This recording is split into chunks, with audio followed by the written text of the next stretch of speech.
శుక్లాంబరధరం విష్ణుం శశివర్ణం చతుర్భుజం ప్రసన్నవదనం ధ్యాయేత్ సర్వవిఘ్నోపశాంతయే. బలికి వామనుని వరం. బలి ఇలా అన్నాడు: భగవన్, నీ ఆజ్ఞ ప్రకారం పాతాళంలో ఉన్న వాళ్ళు నిరంతరం నీ స్మరణ చేస్తూ ఉండుటకు అచట నాకు తగిన భోగ పదార్థం లేవి కలవో. అందుకు భగవంతుడు ఇలా చెప్పాడు: ఓ బలిరాజా, బాగా వినుము. విధిపూర్వకంగా చేసిన దానాలు, అవైదికంగా చేసిన శ్రాద్ధ కర్మలు, శ్రద్ధ లేకుండా చేసిన హోమాలు, వాని ఫలం నీవు పొందగలవు. దక్షిణ ఇవ్వకుండా చేసిన యజ్ఞాలు, విధి విహితాలు కాని క్రియలు, బ్రహ్మచర్య దీక్ష లేకుండా చేసిన వేదాధ్యయనాలు, ఉదకం లేకుండా చేసిన పూజలు, దర్భ లేకుండా జరిగిన కర్మలు, నెయ్యి లేని హోమాలు నీకు కావలసిన ఫలాన్ని ఇస్తాయి. ఈ ప్రదేశాన చేయబడిన ఎలాంటి కర్మలలోనూ అసురులకు ఆవిర్భాగాలుండవు. పరమపావనమైన జ్యేష్ఠాశ్రమంలో విష్ణుపద సరోవరంలో నియమపూర్వకంగా ఏ శ్రాద్ధములు ఆచరించబడినో, విధి విధానంగా కానీ అవిధిపూర్వకంగా కానీ చేయబడు సమస్త కర్మలకు అక్షయ ఫలప్రాప్తి కలుగుతుంది. జ్యేష్ఠశుద్ధ ఏకాదశి నాడు ఉపవసించి ద్వాదశి నాడు వామన దర్శనం చేసుకొని విష్ణుపద సరోవరంలో స్నానం చేసి తన శక్తి కొలది దానం చేయునో పరమపద ప్రాప్తి లభించగలదు అని చెప్పి రోమహర్షణుడు మునులతో ఇలా అన్నాడు: మహర్షులారా, శ్రీహరి ఈ విధంగా బలిరాజేంద్రుడికి వరములు శతక్రతువుకు స్వర్గరాజ్యాన్ని ఇచ్చి తన విశ్వరూపంతో అంతర్ధానం పొందాడు. ఇంద్రుడు ఎప్పటి వలె దర్పంతో ముల్లోకాలను పాలించాడు. గడువు పూర్తి అగునంత వరకు బలిరాజేంద్రుడు పాతాళంలో ఉండిపోయాడు. వామన కథా ఫలశ్రుతి. ఇలాంటి వామన రూపియగు విష్ణుదేవుని మహాత్మ గాథ విన్నవార్ల పాపాలు తొలగిపోవును.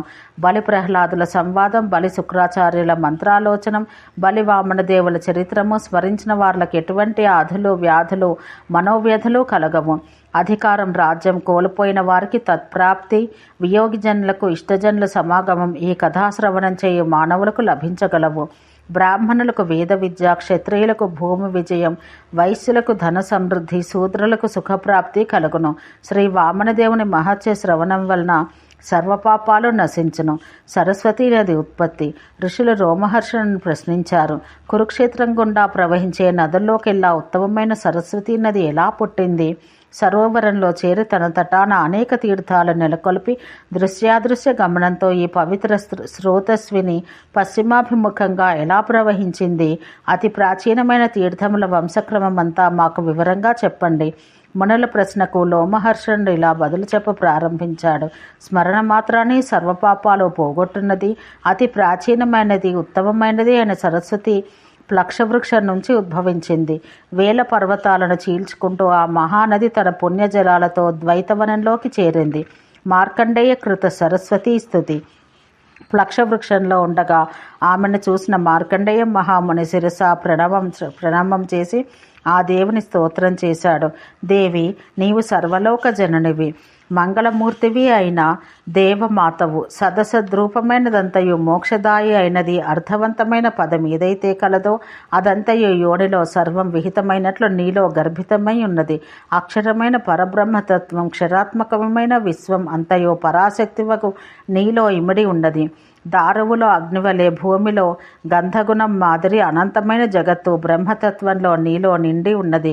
ఓ దేవి, ఓంకారంలోని స్థిరాస్థిరమైన త్రివర్ణ మాత్రాక్రమం, ఉన్నది లేదను భావం, 3 లోకాలు, 3 వేదాలు, 3 విద్యలు, త్రితాగ్నులు, జ్యోతిత్రయం, త్రివర్గాలు, ధర్మాదిత్రయం, త్రిగుణాలు, త్రివర్ణాలు, త్రిమూర్తులు, 3 ధాతువులు, అవస్థాత్రయం, పితరులు, మాత్రాత్రయం మొదలుగా గల త్రిపుటి అంతా ఓ సరస్వతీదేవి నీ రూపమే.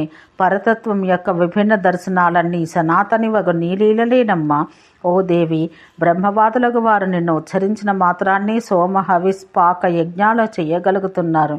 అర్ధమాత్రా పరిమితమైన నీ పరమపద మట్టిదని నిర్దేశింపరాకున్నది.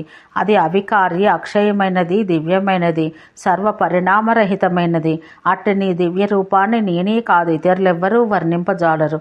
నోటికి కానీ, నాలుకకు కానీ, తాళువులు పెదవులకు కానీ దాన్ని వర్ణించగల శక్తి లేదు. ఆ నీ రూపమే విష్ణువు, శివుడు, బ్రహ్మ, సూర్య, చంద్రాగ్నులు. ప్రపంచానికి ఆశ్రయం విశ్వమే. విశ్వ యొక్క ఆత్మ సాంఖ్యం బహుశాఖా విస్తృతమైన వేదాల ద్వారా ఆది మధ్యాంతహీనమని, సత్తని, అసత్తని చెప్పబడింది. ఒకటి అయి కూడా అనేకం, ఒకే భావాన్ని ఆశ్రయించి ఉంది. పేరు లేనిదైన 6 విధాల అనేక విధాల పేర్కొనబడింది. త్రిగుణాలతో కూడినది, నానాశక్తుల తత్వం తెలిసినది, నానాశక్తుల సంపుటి అయినది, సుఖాలన్నింటికీ సుఖమైనది, సర్వతత్వ గుణాత్మకమైన మహాసుఖమే నీ రూపం. సగుణ నిర్గుణాత్మకమైన ఈ విశ్వాన్నంతా ఓ భగవతి ఇలాంటి అద్భుత రూపంతో ఆవరించి ఉన్నావు. అద్వయ బ్రహ్మగా, ద్వైత బ్రహ్మగా నీవే వ్యవహరిస్తున్నావు. ఈ భూమి మీద కానీ, అంతరిక్షంలో కానీ, ఇతరత్రా కానీ ఉన్నట్టు శాశ్వత అశాశ్వత స్థూల సూక్ష్మాది వస్తుజాలమంతకు ఆధారం నీవే. రూపకట్టయు కంటికి అగపడకయు ఒకటిగాను అనేకంగాను వ్యస్తంగాను సమస్తంగాను కనిపించే ఈ అఖిలము ఓ దేవి నీవగు స్వర వ్యంజనాల సమాహారమే, మనోహర విన్యాసమే అని తనని ఈ విధంగా స్తుతించిన మహాత్ముడగు మార్కండేయ మహామునితో విష్ణుజిహ్వ అయిన ఆ సరస్వతీదేవి ఇలా పలికింది. విప్రోత్తమ, నీ వెచ్చటకు కొనిపోవుదవో అచటికల్లా నీ వెంట అవిశ్రాంతంగా వస్తున్నాను, నడువుము. అంతటా ఆ మార్కండేయుడు ఆ పరమేశ్వరుడితో, తల్లి, మొదట బ్రహ్మసరోవరం, అనంతరం రామసరస్సుగా, ఆ తర్వాత మహర్షి కురువు చేత దున్నబడి కురుక్షేత్రంగా విఖ్యాతిగాంచిన పవిత్ర క్షేత్రం మధ్య నీ పావన జలాలతో త్వరితంగా ప్రవహింపుమనెను. సరస్వతి సనాతన తీర్థవంశం. లోమహర్షణుడు చెప్పదొడగను. బుద్ధిమంతుడగు మార్కండేయుని మాట విని సరస్వతి ప్రవాహ రూపంతో కురుక్షేత్రంలో ప్రవేశించింది. ఆ పుణ్యజల ప్రవాహం అచటికి చేరి కురుక్షేత్రాన్ని తడుపుతూ పశ్చిమ దిశగా మళ్ళింది. అక్కడ మహర్షి సేవితాలైన 1000 తీర్థాలున్నాయి. పరమేష్టి కృప వల్ల వాటిని వర్ణిస్తాను, వినండి. పవిత్ర తీర్థాలను స్మరిస్తే పుణ్యం, చూస్తే పాపక్షయం, స్నానం చేస్తే పరమ దుశ్చేష్టితులకు కూడా ముక్తి కలుగుతుంది. ఎవరు తీర్థాలను స్మరిస్తారో, అచట దేవ ప్రీతికరాలైన కార్యాలు చేస్తారో, స్నానాలు చేస్తారో, వాని పట్ల శ్రద్ధ కలిగి ఉంటారో వారంతా ఉత్తమ గతులు పొందుతారు. అపవిత్రుడైన ఇలాంటి స్థితిలో ఉన్నా సరే కురుక్షేత్రాన్ని స్మరించినంతనే మానవునికి బాహ్య అంతర శుచిత్వం కలుగుతుంది. ఇంతేకాదు, నేను కురుక్షేత్రం వెళ్తాను, అక్కడ నివాసం చేస్తాను అని నోట పలికినంత మాత్రాన్నే పాపక్షయం కలుగుతుంది. బ్రహ్మజ్ఞానం, గయా శ్రాద్ధం, గోగ్రహంలో మరణం, కురుక్షేత్రవాసం వల్ల 4 విధాల ముక్తులు చెప్పబడినవి. సరస్వతి, దృషద్వతి ఈ 2 దేవనదుల మధ్య గల భూమి దేవనిర్మితమైనది. దాన్ని బ్రహ్మావర్తం అంటారు. దూరాన ఉంటూ కూడా నేను కురుక్షేత్రం వెళ్తాను, అక్కడ ఉంటాను అని నిరంతరం అంటూ ఉండేవాని సర్వపాపాలు పోతాయి. అచ్చటి సరస్సులో స్నానం చేస్తూ సరస్వతీ తీరాన ఉండేవారికి బ్రహ్మజ్ఞానం కలుగుతుంది. దేవతలు, ఋషులు, సిద్ధులు కురుజాంగలాన్ని సదా సేవిస్తారు. ఆ కారణాన వారు బ్రహ్మను తమలోనే చూడగలుగుతున్నారు. క్షణభంగురమైన మానవ జీవితాన్ని పొంది మోక్షాన్ని కోరువారు జితేంద్రియులై ఈ క్షేత్రాన్ని సేవిస్తారు. ఎంతటి దురాచారులైనా సరే అనేక జన్మార్జితాలైన పాపాల నుంచి ముక్తులై తమ హృదయాల్లో ఆ పవిత్ర బ్రహ్మతత్వాన్ని చూడగలుగుతారు. నిత్యము బ్రహ్మదేవుని కురుక్షేత్రాన్ని సన్నిహిత సరోవరాన్ని భజించే మానవులు పరమపద ప్రాప్తి పొందుతారు. గ్రహ నక్షత్ర తారలకైనా కాలం తీరిన తర్వాత పతనం పొందుతామనే భయం ఉండవచ్చు, కానీ కురుక్షేత్రంలో మరణించే వారికి అలాంటి భయం ఉండదు. బ్రహ్మ మొదలగు దేవతలు, ఋషులు, సిద్ధులు, యక్షులు, గంధర్వ అప్సరసాదులు తమ పదవులు నిలబెట్టుకొనుటకు ఆ క్షేత్రాన్ని సేవిస్తారు. అక్కడికి వెళ్ళి శ్రద్ధతో స్థాను సరోవరంలో స్నానం చేస్తే మనసులోని కోరికలన్నీ సిద్ధిస్తాయి. వ్రతనిష్టతో ఆ సరోవరానికి ప్రదక్షిణం చేసి రంతకానికి వెళ్ళి మరల క్షమాయాచన చేస్తూ సరస్వతీ నదిలో స్నానం చేసి యక్షుని దర్శించి ధూపదీప పుష్ప నైవేద్యాదులతో పూజించి, ఓ యక్షేంద్ర, నీ అనుగ్రహం వల్లనే నేను తలపెట్టిన ఈ తీర్థ అరణ్య సరోవరాల పర్యటనం నిర్విఘ్నంగా నెరవేరుగాక అని ప్రార్థించాలి. కురుక్షేత్రంలోని 7 వనాలు, 9 నదులు. ఆ మాటలు విన్న ఋషులు, పౌరాణిక శ్రేష్ఠ, మాకిప్పుడు 7 వనాలు, 9 నదులు, తీర్థాలు, వానిలో స్నానం చేస్తే వచ్చే ఫలం, ఏ తీర్థాలను ఏ విధానాన్ని సేవిస్తే ఏ ఫలం కలుగుతుందో ఆ వివరమంతా చెప్పండి అని ప్రశ్నించారు. అందుకు లోమహర్షణుడు ఇలా చెప్పడం మొదలుపెట్టాడు. ఓ ఋషులారా, కురుక్షేత్ర మధ్యభూమిలో 7 వనాలున్నాయి. వాటి పేర్లు పవిత్రాలు.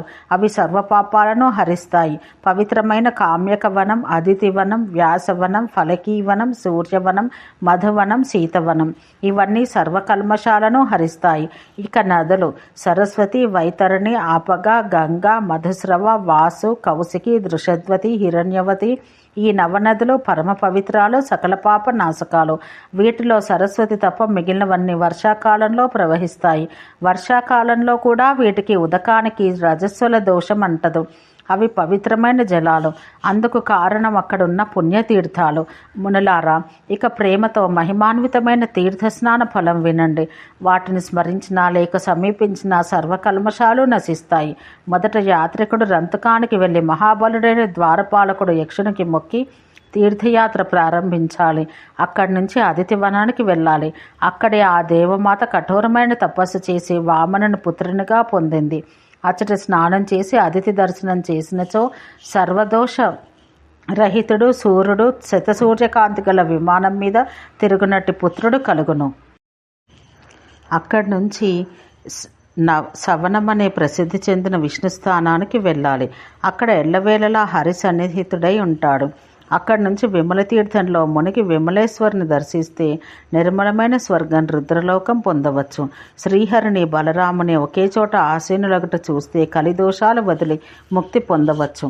అక్కడి నుంచి ముల్లోకాలలో విఖ్యాతిగాంచిన సరిప్లవ తీర్థానికి వెళ్ళి స్నానం చేసి వేదాలచే పరివేష్టితుడైన బ్రహ్మదేవుని దర్శించాలి. బ్రహ్మ వేదాల అనుగ్రహం వల్ల పవిత్రమైన స్వర్గం పొందవచ్చు. అక్కడి నుంచి కౌశికీ సంభవ తీర్థంలో సంగమం అయ్యే చోట సంగమ జలాల్లో స్నానం చేస్తే మానవుడు పరమపదాన్ని పొందుతాడు. తర్వాత పాపాలు పోగొట్టే ధరణి తీర్థంలో మునిగితే నరుడు క్షాంతి కలవాడై ఉత్తమ పదం పొందుతాడు. ఆ తీర్థంలో స్నానం చేసినంతనే ఆ ధరణీమాత ప్రాణుల సర్వ అపరాధాలు క్షమిస్తుంది. అక్కడి నుంచి దక్షాశ్రమంలో దక్షేశ్వర మహాదేవుని దర్శిస్తే అశ్వమేధ యజ్ఞ ఫలాన్ని నరుడు పొందుతాడు. తర్వాత శాలోకని తీర్థంలో స్నానం చేసి అచట వేంచేసిన హరిహరులను భక్తితో పూజిస్తే పాపరహితులై ఇష్టమైన లోకాలు పొందుతారు. అక్కడి నుంచి సర్పిర్దధి అనే ప్రసిద్ధమైన నాగతీర్థంలో మునిగితే సర్పవిష భయాలుండవు. విప్రోత్తములారా, అక్కడి నుంచి రంతుక ద్వారపాలుని వద్దకు వెళ్ళి ఒక రాత్రి గడిపి ఆ పవిత్ర తీర్థంలో స్నానం చేసి జాగ్రత్తగా రెండవ ద్వారపాలను పూజించాలి. తర్వాత బ్రాహ్మణులను భుజింపజేసి ద్వారపాలనకి మొక్కి, యజ్ఞేశ్వర, నా అపరాధాలు క్షమించము. నీ ప్రసాదం వల్ల సర్వ కిల్బిషాలకు తొలగి నేను కోరిన సిద్ధి లభించుతున్నట్లు ఉనరింపమని అతన్ని ప్రసన్నుని గావించుకోవాలి. అక్కడి నుంచి రాక్షసులకు భయంకరంగా రుద్రుని చేత నిలుపబడిన 5 సరస్సుల పంచనద తీర్థంగా లోకప్రసిద్ధిగాంచిన తీర్థానికి వెళ్ళాలి. అక్కడ త్రిలోక ఖ్యాతి పొందిన కోటి తీర్థం ఉంది. రుద్రుడు కోటి తీర్థాలను అచ్చట సమావేశపరిచాడు. ఆ పవిత్ర తీర్థంలో స్నానం చేసి కోటీశ్వర మహాదేవుని దర్శిస్తే 5 యజ్ఞాలు చేసిన ఫలం కలుగుతుంది. అక్కడనే సర్వదేవతలచే ప్రతిష్ఠించబడిన వామనదేవుని సన్నిధిలో స్నానం చేసి మానవుడు అగ్నిష్టోమ యజ్ఞఫలం పొందగలడు. జితేంద్రియుడు శ్రద్ధాన్వితుడు ఒకవాడు అశ్విని తీర్థం సేవించి రూపసంపదను యశస్సును పొందగలడు. విష్ణువుచే కీర్తించబడిన వారాహ తీర్థంలో మునిగి శ్రద్ధాళువు పరమపదాన్ని పొందుతాడు. బ్రాహ్మణోత్తములారా, అక్కడి నుంచి పవిత్రమైన సోమతీర్థం వెళ్ళాలి. అక్కడనే చంద్రుడు తపస్సు చేసి రోగ విముక్తుడయ్యాడు. అక్కడి తీర్థంలో మునిగి సోమేశ్వర స్వామి దర్శనం చేసిన వారు రాజసూయ యాగఫలం పొందుతారు. వార్ల వ్యాధులు సర్వదోషాలు తొలగి చిరకాలం చంద్రలోకంలో నివసిస్తారు. అక్కడే ఉన్న భూతేశ్వర జ్వాలా మాలేశ్వర లింగాలు నర్చించిన వారికి పునర్జన్మ ఉండదు. ఏకహంస తీర్థంలో మునిగిన వారికి 1000 గోవుల దానమిచ్చిన ఫలం కలుగుతుంది. అక్కడి నుంచి వెళ్ళి కృతశౌచ క్షేత్రంలో తీర్థసేవ చేసిన నరుడు శుచి అయి పుండరీక యజ్ఞ ఫలం పొందుతాడు. అక్కడి నుంచి ముంజవట తీర్థంలో ముంజవటేశ్వరిని అర్చించి ఒక రాత్రి ఉపవసిస్తే గానపత్యం ప్రాప్తిస్తుంది. అక్కడనే మహాగ్రాహి యక్షిణీ తీర్థం ఉంది. అక్కడ స్నానం చేసి ఉపవాసం చేసి యక్షిణీ దేవతను ప్రసన్నురాల్ని చేసుకుంటే ఘోర పాపాలన్నీ నశిస్తాయి. ఆ ప్రదేశం కురుక్షేత్రం యొక్క పుణ్యవర్ధక ద్వారంగా ప్రసిద్ధి చెందింది. దానికి ప్రదక్షిణం చేసి బ్రాహ్మణ సమారాధన చెయ్యాలి. అక్కడి నుంచి జమదగ్నిపుత్రుడు పరశురాముడు ప్రతిష్ఠించిన పుష్కర తీర్థంలో పితృదేవతలను నర్చించిన రాజు అశ్వమేధ ఫలం పొంది ధన్యుడవుతాడు. అచ్చోట కార్తీక మాసంలో కన్యాదానం చేసిన వానికి ప్రసన్నులై దేవతల కోరికలన్నీ సిద్ధింపజేస్తారు. అక్కడ ఉండు ద్వారపాలుడు కపిలుడని మహాయక్షుడు పాపులకు విఘ్నాలు కలిగించి వేధిస్తాడు. ఉదూకల మేకల అనే అతని భార్య మహాయక్షిని ఎల్లప్పుడూ దుందుపి మోగిస్తూ తిరుగుతూ ఉంటుంది. ఒక పర్యాయం ఆమె పాపదేశంలో పుట్టి కుమారునితో వచ్చిన ఒక స్త్రీని చూసి రాత్రివేళ దుందుపి మోగిస్తూ ఇలా అన్నది: యుగంధర తీర్థంలో పెరుగు తిని, అచ్యుత తీర్థంలో ఉపవాసం చేసి, అట్లే భూతాలయ తీర్థంలో స్నానం చేస్తే నీ కొడుకుతో జీవించగలవు. ఈ విషయం నీకు పగటివేళ చెబుతున్నాను. రాత్రి కాగానే నిన్ను తప్పక భక్షిస్తాను. ఆ మాటలకు భయపడే ఆ స్త్రీ దీనస్వరంతో నన్ను ఎలాగైనా కాపాడమని వేడుకొనగా దయతలిచి ఆ యక్షిని ఉపాయం చెప్పింది. సూర్యగ్రహణ సమయంలో ఎప్పుడైనా ఇచ్చటి సన్నిహిత తీర్థంలో మునిగితే పవిత్రరాలవై స్వర్గానికి పోగలవు. ఓం శాంతి శాంతి శాంతి.